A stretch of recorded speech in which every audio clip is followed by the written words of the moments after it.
Welcome to another episode of Otaku Don. I'm the host with the most, aka Sleepy Mumble, in the building. Just Charles is here. What up, what up, what up? And we are here to talk about One Piece, chapter 1149. 1 second. Hey, look, he got better at naming. In 1 second, Stopper Gaban handles... Plant Man. Yes. Plant Man! Yeah. Even though these guys just won't He stay handles Saint Summers, who uses Bari Barrier, which maybe are thorns with hockey. I'm not sure. It's just thorns with... Yeah, it's just thorns with... It's basically like the string for, except for with thorny vines. But Mountain Eater, why are you on Elblath? yeah, they are Stop unaware questioning me. of You about to Stopper Gaban being on Elbaf. He is here to save his son. So he speed runs Summers and basically no time at all cuts him in half, cuts through the barrier, and dashes right past all of the Straw Hats who are still tied up at this moment. We have Chopper, who is like, the attacks are really having an impact. How come? The only one to really ask the right questions. And this is why Chopper is one of my favorite Straw Hats. Because he's using hockey and everybody else is not. Robin can't use armament hockey. It's theorized that she can use observation.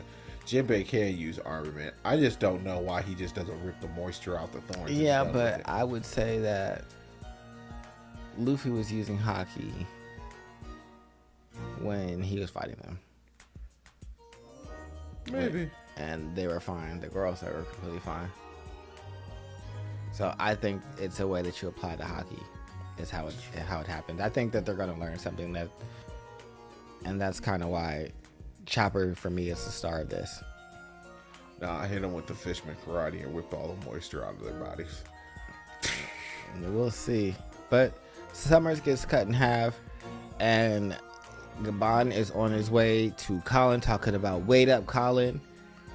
He took him out in nothing but a second, and then we see Chopper burst out of Saul's beard in his reindeer, his fastest form, chasing behind Stopper Gaban. Good Reindeer job, point. Chopper. Good job. The library's on fire because the celestial dragons are against people knowing things. Yeah, so the library's on fire. The school is on fire.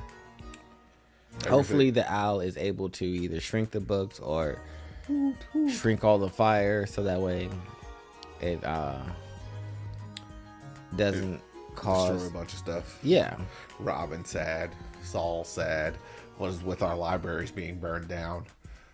Pretty much, this is just a second destruction of Ohara for Robin, who has to have watched all the books At least burn. it's not a buster call. I mean, I don't second think a time. buster call would even really be effective on this. No. But buster call, that's like Ja Rule is a weakling. I'm very disappointed in him for giving the order to have all of everything set on fire. I think that if they were true warrior pirates, they'd have found a way to fight against this. But with King Hero being such a traitorous person so far, or at least seeming like that. I mean, they said that they were going to pay their respects. So in my mind, if the Grose or the Holiness were going to pay respects to him, then they were all right with him, and he's evil. Where's Loki at? In the underworld with Luffy and Zoro, chilling, eating, having a good time with Harunen.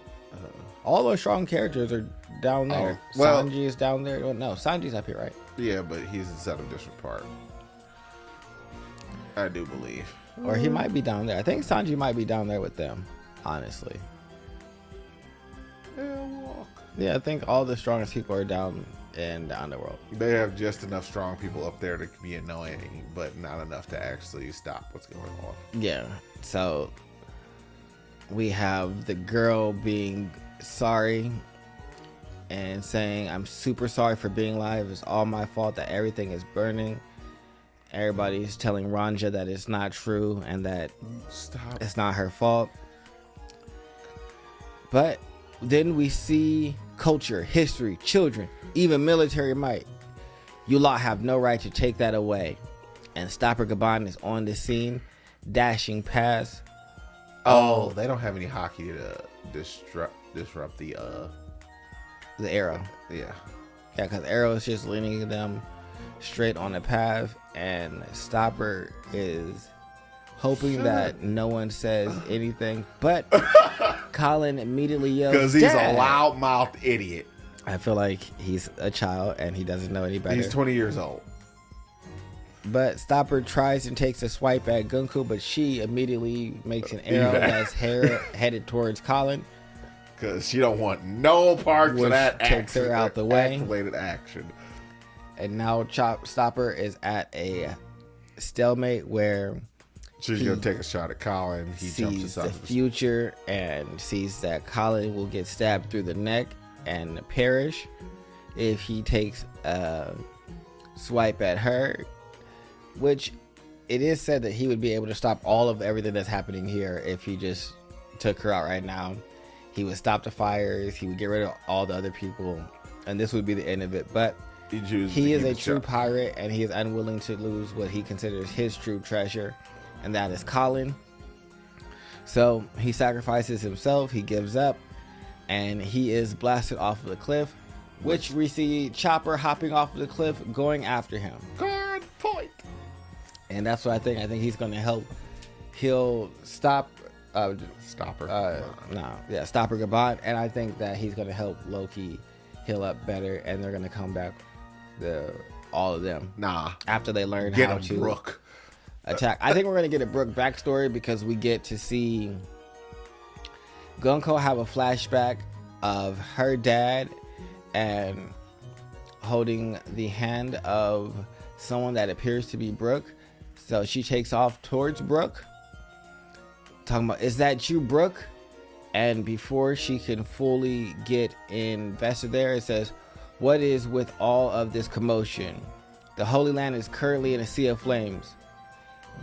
Thou seems to require additional military force. Mu will show thee the dominion of God." And so, for me, if the Holy Land is in flames, that means some time has passed. And so maybe that's what the thing on Elbaf meant in the beginning, where don't spend too long there, is that time moves faster. So I think maybe a couple months have passed on the outside. Oh. It's just like, what happened? Dragon decided to show up and just started striking down people with lightning. What do you mean? They got soft. Yeah, I think that they've been on this island for a couple of months doing this plan, and they didn't realize that because it was they made the Holy Land a soft target.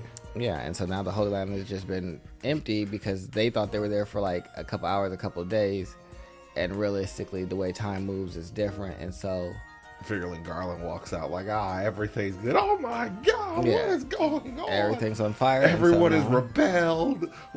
What happened? Oh, what'd you guys do? We tried to go take over Elbaf. You idiots. So now There's a reason why we don't go there. So we have some good big bad in the arc now, which feels great because Emu is much more terrifying than the Guys Knights. I'm not gonna lie, I felt like the Guys Knights were going to be easily beaten by Luffy and Loki, or at least driven off. We'll see what happens. So now that Emu's here, I'm interested to see what happens. That's not Emu. That's Yeah, that's Emu taking over Gunko's body. Oh. Yeah. Yeah. So we will see. I think that there might be some type of limit to like what Emu can do inside of like a vessel's body. Yeah. Or maybe all the God Knights are vessels for Emu because he can't leave the castle that he's always in, or she's always in, or it's always in. We're not sure. Oh, well, it looks like God Knight is about to be flipped because Brooke has the power of music. Yes. So we shall see how this goes. I'm excited for the next chapter. There is no break. So we will see you next week for 1150. Like, subscribe, and comment below. Expect a full color spread probably. Yep. Because it's a base 10. Goodbye. Bye-bye.